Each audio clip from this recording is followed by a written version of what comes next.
दोस्तों सभी लोग जानते हैं, आप लोगों ने न्यूज़पेपर पे भी पढ़ा होगा कि टेम्परेचर के बारे में। आए दिन टेम्परेचर लगातार बढ़ रहा है और बढ़ता ही जा रहा है। इसने तोड़ दिए हैं सारे रिकॉर्ड। दिल्ली दुनिया का सबसे गर्म शहर के तौर पर दर्ज हुआ है। दुनिया की सबसे गर्म कैपिटल, सबसे गर्म राजधानी नई दिल्ली है। आखिर ये सब क्यों हो रहा है और हमें इस बारे में कुछ पता ही नहीं है। गवर्नमेंट क्या कर रही है, तोते उड़ा रही है क्या? तो देखिए दोस्तों, ये सब आपको बताएंगे कि ये तापमान बढ़ रहा है, ग्लोबल वार्मिंग के कारण हो रहा है, ये हो रहा है, वो हो रहा है। नेता भी गाएंगे अपना गाना, लेकिन ये कोई नहीं बताएगा इसको कम कैसे किया जा सकता है। प्रूफ के साथ बता रहा हूँ। भारत सरकार की अगर यही हालत रही ना, अगर इनकी यही नीतियाँ रहीं, यही नीतियाँ, तो मर जाओगे अगले साल सारे लोग, ठीक है? क्योंकि अगले साल जो तापमान है वो 60 डिग्री से ऊपर जाएगा। सोच लो, अगर इन जो ये रूल्स हैं ना, इन पर काम नहीं हुआ।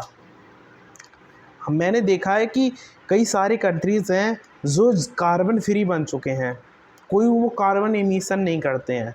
कार्बन एमिशन करने का मतलब है, कार्बन बढ़ाने का मतलब है उसी पेड़ को काटना जिस पे तुम बैठे हो।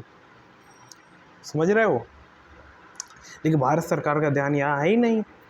ना, कोई भी चीज़ हो दोस्तों, देखिए, तो इस चीज़ को कम कैसे किया जा सके, इस चीज़ को कम करने के बहुत सारे तरीके हैं, लेकिन बिना इंसानों के वो तरीके कामयाब नहीं होंगे।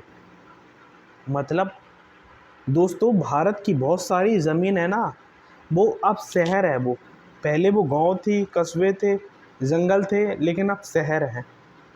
आज से सैकड़ों साल पहले लगभग जितनी भी ज़मीनें थीं वो सारी की सारी जंगल हुआ करती थी, लेकिन लोगों ने सारी की सारी जंगलों को काट कर शहर बना दिया।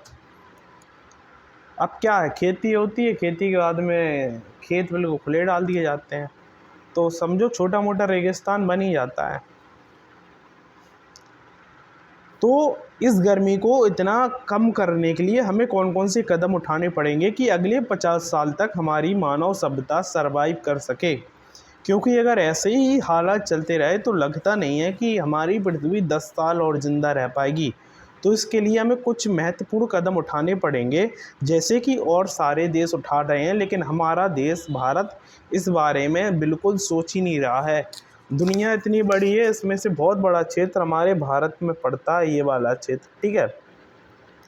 यहाँ पर आप देख रहे हो हीट वेव की वार्निंग है, यानी इन दो कंट्रीज़ में, इन दो क्षेत्रों में हीट वेव की सबसे ज़्यादा आशंका रहती है, लेकिन फिर भी हमें इस बारे में कोई चर्चा नहीं रहती। दुनिया के कार्बन उत्सर्जन करने वाले सबसे बड़े देश हैं भारत, अमेरिका और चीन।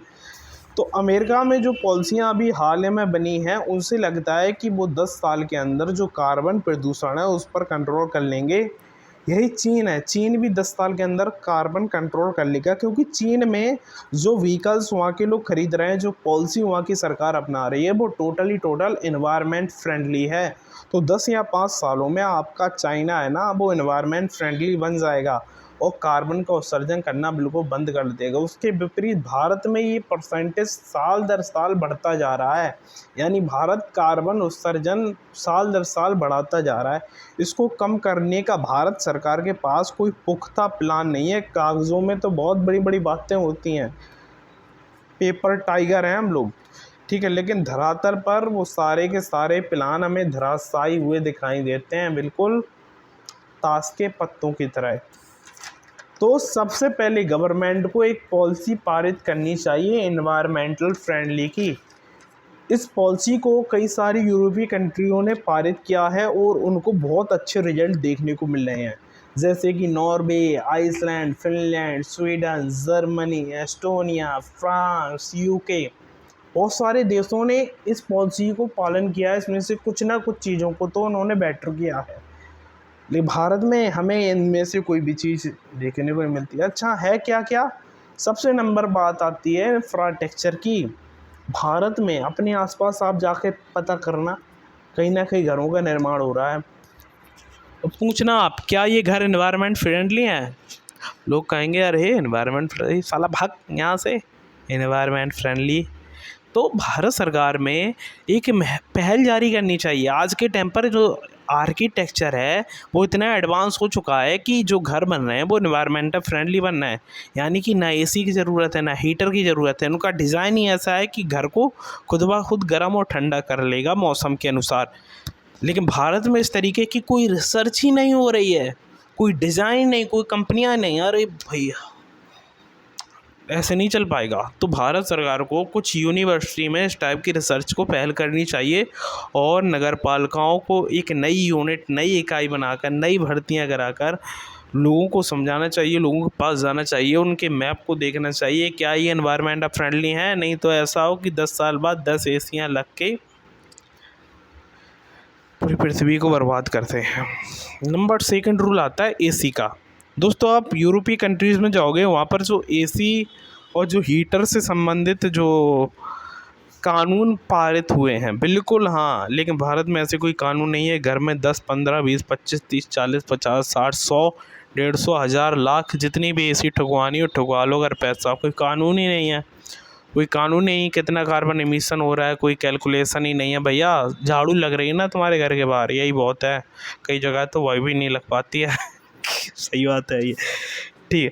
तो नंबर तीसरे पे आती है बेटा पार्क। देखो भारत की हालत इतनी बेकार है, हम तुलना कर रहे हैं चीन से, जापान से, ये अर्थव्यवस्था बनेगी, वो सब बातें हवाई हैं। देखो कहीं कुछ नहीं है, कोई ज़्यादा तरक्की नहीं की है हम लोगों ने, ठीक है।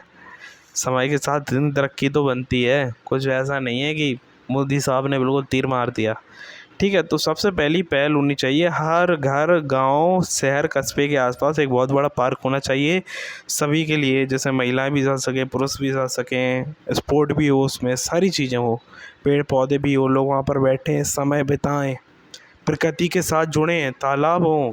लेकिन नहीं, ऐसा यहाँ कुछ देखने को नहीं मिलता है। भाई किसे पड़ी है, ये छापने हैं नोट। चलो कोई बात नहीं। इसके बाद एक और पॉइंट आता है हमारे पास, कार्बन इमिशन गांव। देखो भारत की जो ज़्यादातर जनता है वो गांव में रहती है, तो भारत सरकार को एक पहल करनी चाहिए कि ऐसे गांव का निर्माण हो आदर्श गांव के तौर पर, जो कि कार्बन फ्री गांव हो। मतलब कि वहाँ पर आपकी जो बिजली आए वो ग्रीन एनर्जी से आए, या तो सोलर एनर्जी हो, टाइडल एनर्जी हो, ठीक है, और बाइंड एनर्जी हो, कुछ भी हो, एक ग्रीन एनर्जी आनी चाहिए। और लोगों के पास वहाँ पे सारे के सारे व्हीकल हैं जो उनके वाहन इलेक्ट्रिक होने चाहिए, ट्रैक्टर वगैरह भी इलेक्ट्रिक होने चाहिए।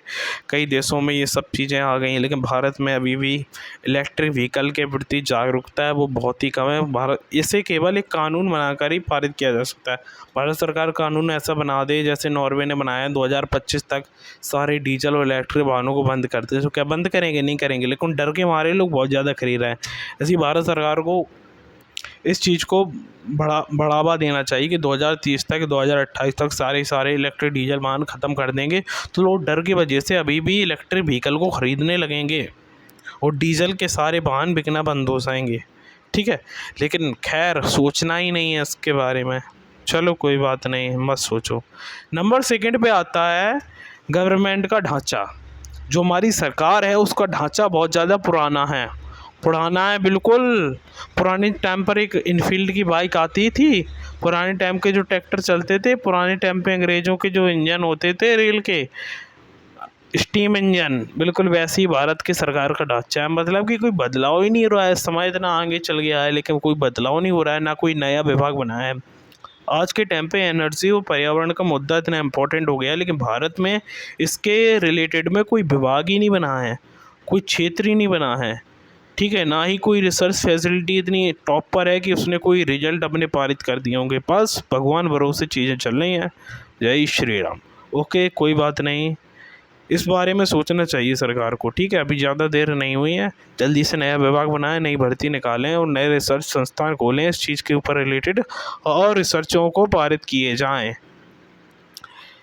भारत के कर्मचारियों में भी बिल्कुल भी इतनी सी भी शर्म नहीं बची है। मतलब जो भारत के कर्मचारी हैं उसके अंदर बिल ही नहीं है, इच्छा ही नहीं है काम करने की। अरे काम नहीं करेंगे हम, बंदर कूद कूद के ये चोद रहे हैं घरों की, ठीक है।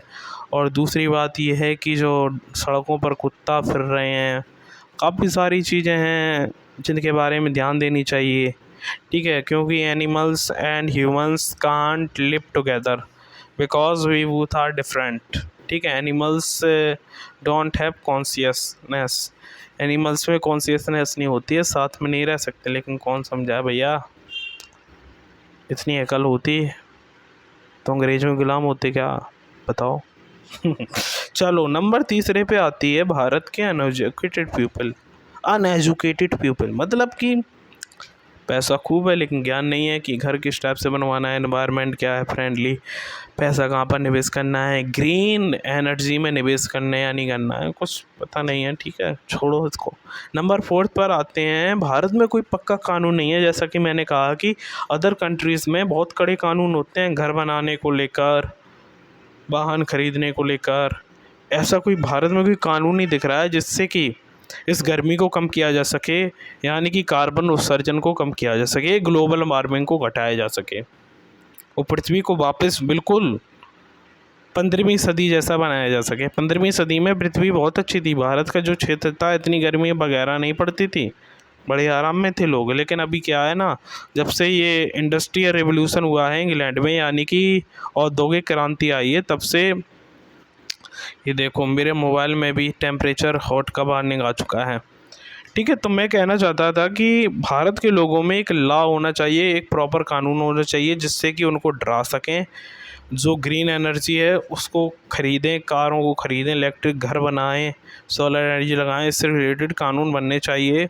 और दूसरी बात है, नगर पालिकाओं को भी समय के साथ साथ भारत के लोगों में अवेयरनेस पहुंचानी चाहिए।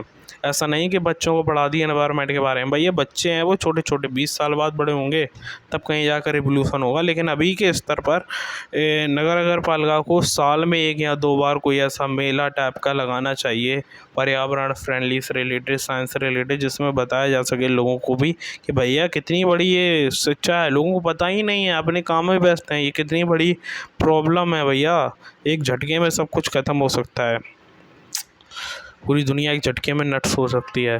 पता है तुम्हें? नहीं है ना, बिल्कुल हो सकती है। ये बहुत गंभीर समस्या है, आप लोग भी समझो। ठीक है, तो इस तरीके से लोगों को जागरूक करना चाहिए। ठीक है, लेकिन हमें लगता नहीं कि इस बारे में कोई बात होगी, कोई चर्चा होगी। भाई देश है ना, भगवान भरोसे चल रहा है, ऊपर वाले के भरोसे, चलने दो चलने दो चलने दो। लेकिन हाँ, तुम लोग पासपोर्ट बना लो और यहाँ से निकलो, नॉर्वे स्वीडन वगैरह जाओ आराम से। ठीक है, मस्त लाइफ है। जय हिंद।